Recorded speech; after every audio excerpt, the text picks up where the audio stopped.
Bonjour à tous, donc aujourd'hui je vais vous montrer comment faire fonctionner le module ESP32CAM sous ESP Home. Donc ce module peut être vendu seul avec sa caméra ou alors avec une carte qui va permettre donc de programmer facilement le module grâce à une prise USB.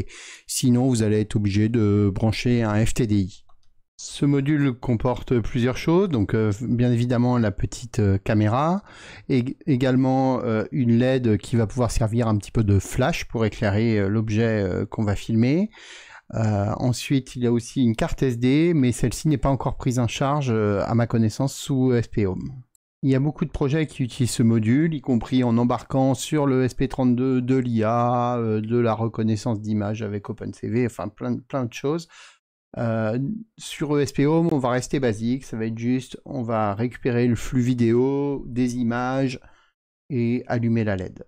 Allez, c'est parti, donc je pars comme d'habitude de mon YAML de base, je vais sur la documentation, et ici j'ai deux composants, donc ESP32 caméra et ESP32 caméra web server. Donc je vais commencer par celui-ci. Donc ici il y a la liste de toutes les caméras qui sont prises en charge. Donc moi c'est une AI Thinker et voilà, je prends tout simplement cela et je le colle ici. Donc ici il y a tous les GPIO qui sont déjà branchés sur le module. Donc j'envoie le firmware.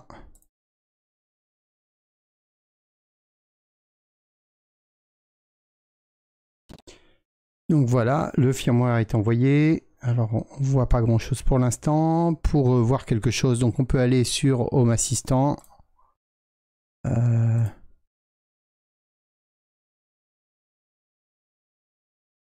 Retrouver notre ESP32CAM. Et ici, j'ai bien ma caméra. Il passe quelque chose devant. Le voilà. Par contre, si vous n'utilisez pas Home Assistant, vous pouvez donc aller sur ESP32CAM Web Server. Et là, il va exposer soit un stream, c'est-à-dire le lien vers le stream vidéo, soit un snapshot, c'est-à-dire une image.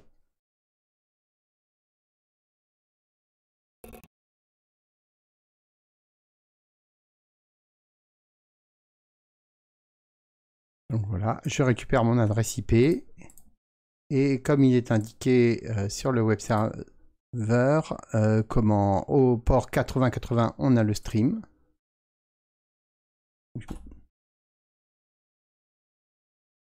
Voilà mon stream. Voilà. Et sur le port 8081, on a une capture d'écran. Donc il faut rafraîchir pour avoir l'image. Voilà. Donc ce stream ou ces images, bien sûr, vous les récupérez n'importe où, comme dans Node-RED ou même Home Assistant lui-même.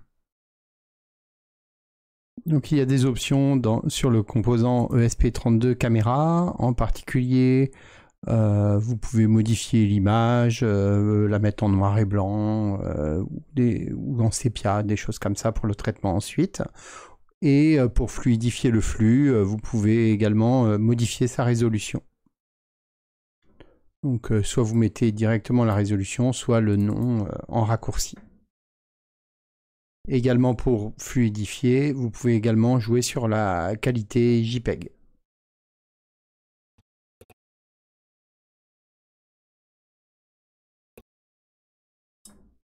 Donc voilà, on voit que la résolution est un petit peu moins bonne, mais on a un petit peu plus de fluidité, même si mon Wi-Fi est pas terrible. Donc dernière petite chose pour finir, on va faire fonctionner la LED. Alors voici le code que j'ai utilisé. Donc on déclare tout d'abord un output, c'est de type LED-C, donc c'est du PWM. La LED est branchée sur le GPIO 4 sur mon module, peut-être ce sera différent sur le vôtre. On utilise le channel 2, donc ça c'est pour le PWM, car il y en a déjà un d'utilisé pour la caméra. Et on lui donne un ID qui va être utilisé dans notre composant lumière. Donc on va dire que c'est une seule couleur. et on reprend l'ID LED, on lui donne un nom.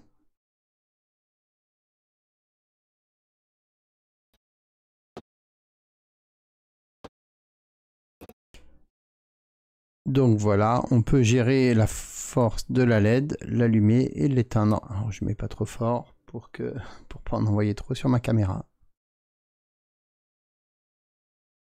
Il y a un petit bug avec le on-off, des fois il ne fonctionne pas, il faut modifier l'intensité. Donc voilà les choses assez basiques qu'on peut faire avec ESP Home très facilement. Je voulais vous mettre en lien pour finir une petite vidéo de Gammatronic, donc qui a utilisé un firmware qui s'appelle AI on the Edge Device, donc qui va faire un peu d'intelligence artificielle pour reconnaître les chiffres d'un compteur d'eau et donc calculer sa consommation. Et tout ça sur le SP32CAM. Et ensuite, il le connecte à Home Assistant via le protocole MQTT. Donc, à voir cette vidéo si vous êtes intéressé.